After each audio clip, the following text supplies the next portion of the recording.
I'm Craig Slate. And I'm Edward Todd. And you're listening to The Fresh Craig.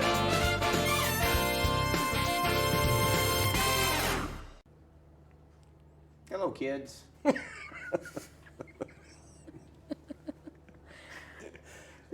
caught me by surprise there. You know, I'm always trying to come up. Welcome back. We're really starting to have some fun now, and it's not happy hour yet. Getting a little punchy. Yeah, we've not started any happy hours yet. Although I'm ready.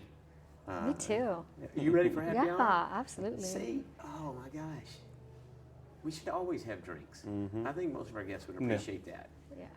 We would be a mess. None for you. We'd be a mess. The last guest, maybe.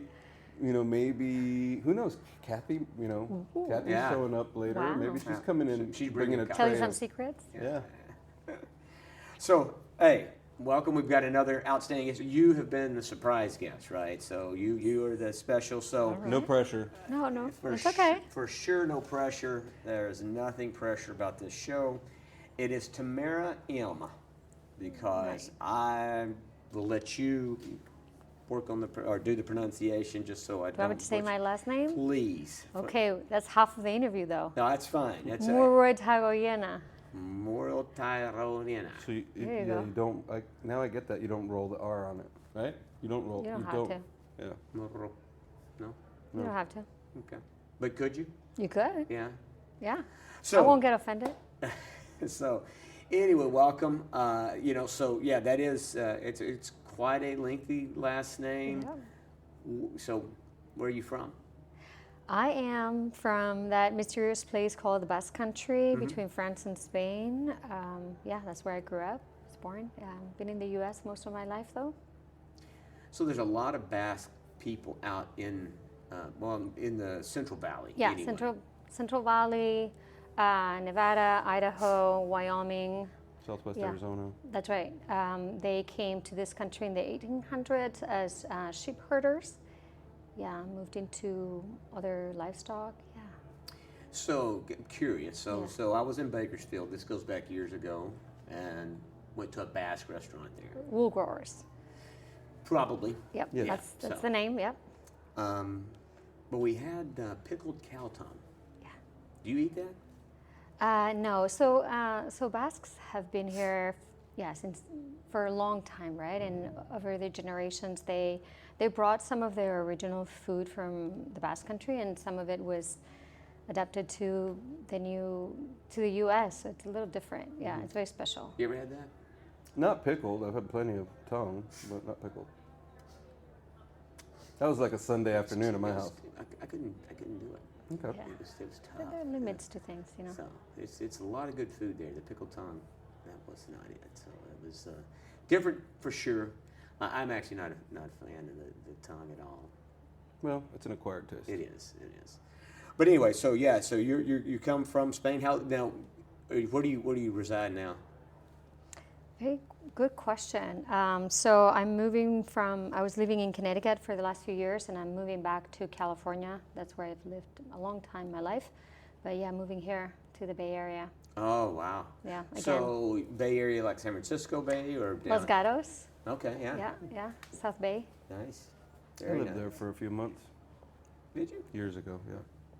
Did I know that? Mm-hmm. He's a Gilroy boy. Now you know. So he's also California, but he's not coming back. He's now Texas, tried and true. So. All right. Mm-hmm. So you're director of sustainability with IFPA, correct? That's right. Yeah, and so you gave a talk this morning on sustainability, and we want to get a little bit into some of the stuff that you talked about and what you're doing. Because we missed it. Yeah. And it wasn't because we slept in, because we were here working. How could you? Yeah. So, but before we get into that, how in the world sustainability? How does that become your life? How do you get into produce? How do you wind up at IFPA? What's the story? What's Jerry? the story? So I've been a sustainability professional from the beginning of my career, before sustainability was cool or sustainability had a name. I started working for the EU in the European Parliament. I did environmental policy there and agricultural policy. And then I went back to grad school, became a scientist, and worked more on the science field. And I've divided most of my sustainability work between forestry, which is part of my background, and agriculture. Mm-hmm. I got into produce about 10 years ago with a company called Driscoll's. You might have known. Oh, yeah. Yes. Largest berry company in the world. And so I was there for a number of years, also leading sustainability programs. Through a winding road through life, I ended up at IFPA about a year and a half ago. So IFPA was created in January 2022, and right away the association knew that they wanted to have a sustainability space, and they wanted to hire a sustainability person, and that ended up being me. And so I had, in my previous life, I had seen sustainability for one company, a few crops, but now I have, in my opinion, the privilege of looking at sustainability for the entire industry, which is fascinating. And as I said, I'm a sustainability professional. I've always done this, and it used to be called different ways, and now we're the cool kids, which is, I love it, right?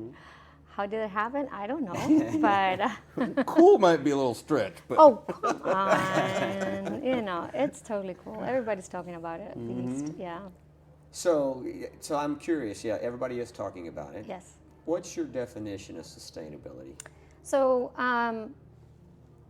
I can tell that you didn't come to my presentation because that was like the second slide. Okay. Yep. How do we define sustainability? So that's one of the biggest questions. How we define it? Well, we don't define it. We let the UN define it for ourselves with the UN Sustainable Development Goals, and we follow the UN Sustainable Development Goals. But for the association, for our industry in particular, produce and floral, we divide sustainability, the work on sustainability, in 7 focus areas, because you got to put some buckets to the work, otherwise it could be all over the place. And those areas are packaging, food loss and food waste, climate change, regenerative agriculture, water, energy, and social responsibility. And yes, that's how we work on that area. Okay. So yeah, I mean, because that's always, for me in the sustainability, like I say, everybody is talking about it, but sometimes I'm not sure everybody's on the same track or comprehends how sustainability should be or whatever. So I didn't realize the UN had Sustainable Development Goals, yeah. Or any oversight, for that matter. It is kind of leading the chart on how companies and organizations around the world define sustainability, through the UN, as they call SDGs, Sustainable Development Goals. Yeah. How are we doing in the fresh food space? I think that in the produce space, we're actually doing well. We always could do better, right? We have immense opportunities out there for us. We're really bad about telling our story. That's where we're not doing so well. And in sustainability, you have to tell your story. A company, a group, and starts their sustainability journey, and you have to tell the story of that journey. You have to be transparent. That's the expectation this time in our world. And the produce industry, for the most part, has not done that. So that's an area where, we could do a lot better. In terms of practices, we're doing a lot, and I don't think that most of our companies are aware of what they're doing also. So we need to be more mindful and more focused on what we do, because we're doing great work already and we could do so much better. So we have great opportunities. It's an exciting time for our industry. Yeah, and it's for sure, and for all of us in Ed's company, they're at the forefront leaders in that. In fact, I spent 9 years with him as well, so I'm very familiar with his side of the business. But there is, like I say, there's stuff that they do, with taking some of the packaging out. We work really hard at my company. We use technology to help reduce food waste, those kind of things. Right. What are some of the trends? What do you, I know in your talk today, you had some trends and some stuff going on. I think you have trends both nationally, globally, all that kind of stuff. What are some of the things you're seeing in the trend space? So from those 7 areas, right now, where the focus is in the world, everywhere, the conversation is mostly for us, our industry, is in 3 areas. That is packaging, climate change, and regenerative agriculture. That's where everyone is talking about and focusing on. And so those are packaging specifically. Good So question. we like to focus on reusable versus recyclable. Recycling being the last resort. Right. So definitely reusable for us at IFCO is king. Yes, so you're a reusable RPC company, very rare. Anything reusable in the produce world is very rare. So let's start from the beginning. Packaging is essential to our industry, right? We have perishable products that come from the field and go through a very complex supply chain of high temperatures, low temperatures, high-low radiation, etc., from sun, and then go to the consumer, and then they have requirements for food safety and quality. So they have to be in good quality. That's a lot to ask, right? And so packaging is very much part of us. And so right now the conversation in packaging is it's just improving plastic use, and also getting away from plastic. Right? So a lot of the conversation on packaging is driven by regulators. So if we think about what sustainable packaging is, and you were saying, or reusing packaging, for the produce industry, reusable packaging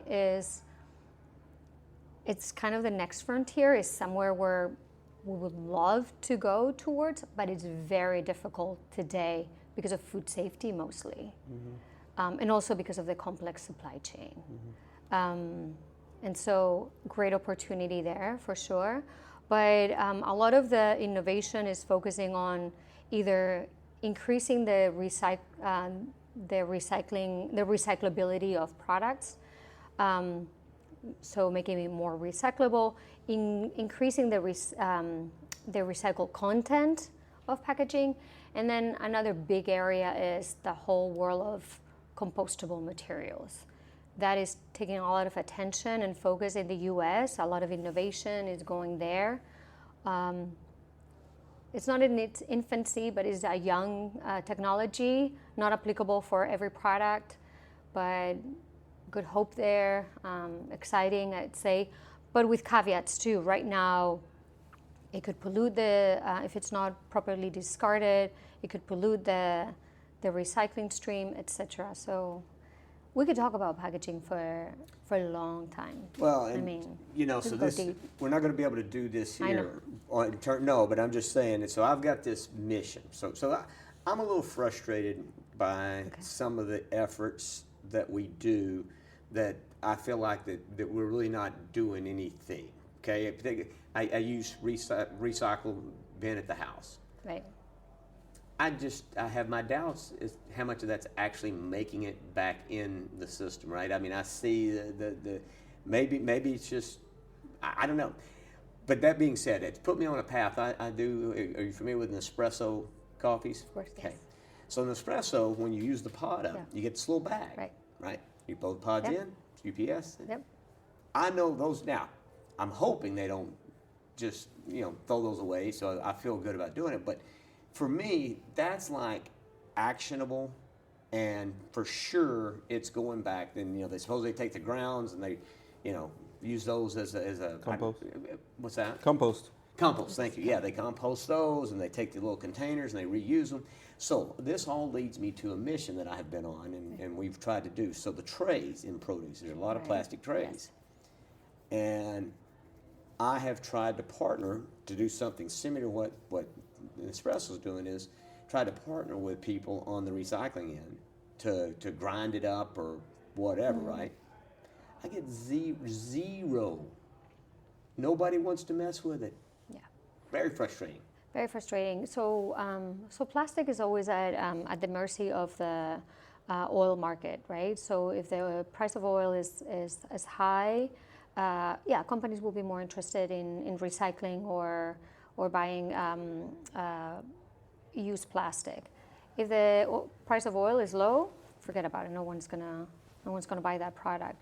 In order for a product to be recycled, it's a very, very complex system, right? So we are at home, we wash it, we put it in the right bin, and then it goes to a place that's called MRF in the U.S. and it's a distribution place where all the materials are divided into sections, and then someone has to buy that product to recycle it, right?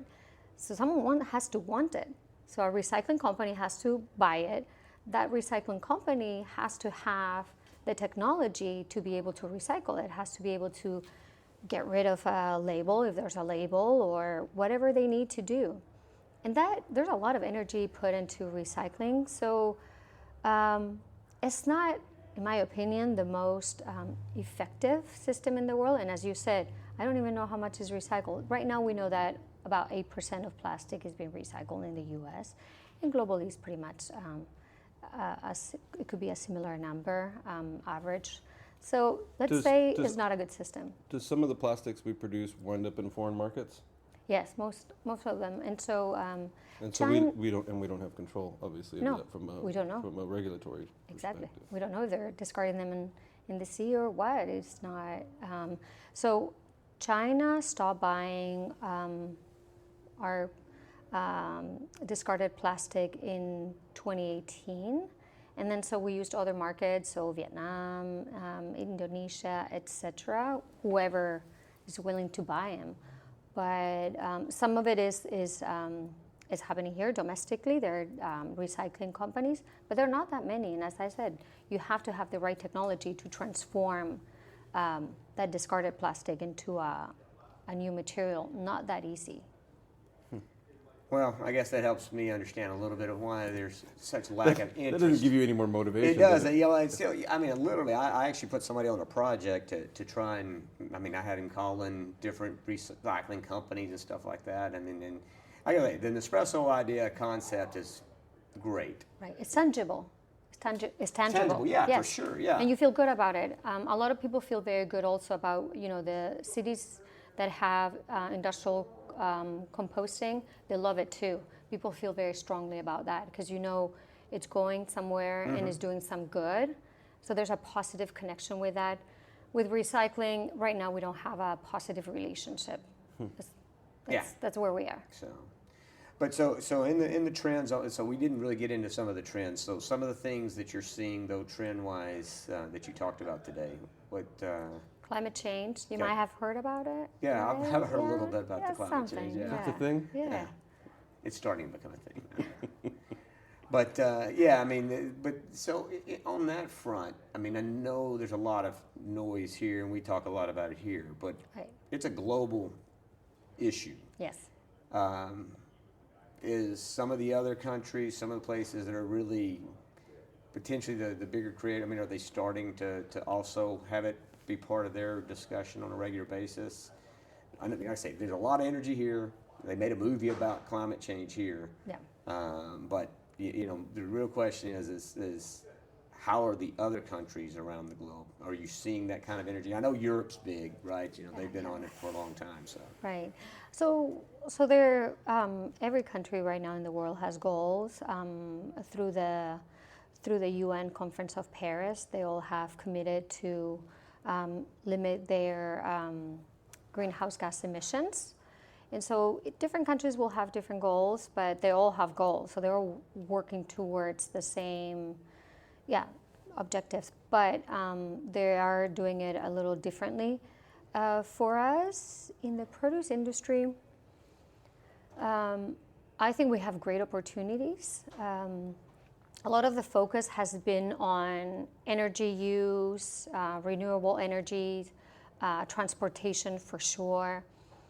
And that every industry, everyone has opportunities there and has to do great work there. But we in produce, because we're agriculture and a lot of the produce is grown in soil. Soil has a great potential to be a climate change mitigator tool, because soil stores carbon through the plants. And so that capacity to store carbon and to reduce the release of other greenhouse gases, it's a great potential for our industry to be part of the solution and not part of the problem. So we want to educate people on that connection and that opportunity that we have collectively as an industry. Right up your alley. Yeah. We're going to have to do like a continuation interview, because there's so much, like, I'm start thinking about, we were talking about global trends, and I'm curious as to who you're working with internationally, with other organizations I'm sure that you have interaction with, how members, first of all, so if you're in the produce industry, then you should be a member of IFPA, right? Yes. So, and take advantage of all of these. Totally. Take advantage of all these great resources that we're talking about today. So, but yeah. I think, I work for the association, but I do feel strongly about it because we provide that place. And in the area of sustainability, we provide a space where we educate people, we connect people, we create tools. We have a great sustainability council, really large. We have sustainability working groups in different areas. So in packaging, we have one. In climate change, we have another one. Doing great work, moving the needle. So I think that sustainability, which is such a global concept and such a global work, an association like ours that has global presence is an ideal place to go. Well, I like that. That's a good pitch. That's a good pitch and a good place for us to come to a stopping point. And like I say, it's been a pleasure, to have a surprise guest come in. I have to tip my hat to Julie Kravanek. She heard her speak this morning, and she was raving. And I'm curious, can they find what you did this morning? Did y'all record that? Are y'all going to put that out, or do you know?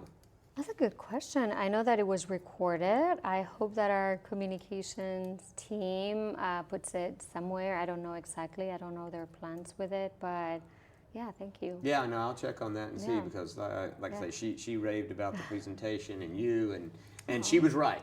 And you've been great to have on. And like Ed said, we'll need to do this. Thanks, Julie. Get back. She was on with us last year. Thanks, Julie. She walked up, and I thought she was Julie. trying to get in here. I said, "Hey, Julie, you already did this last year."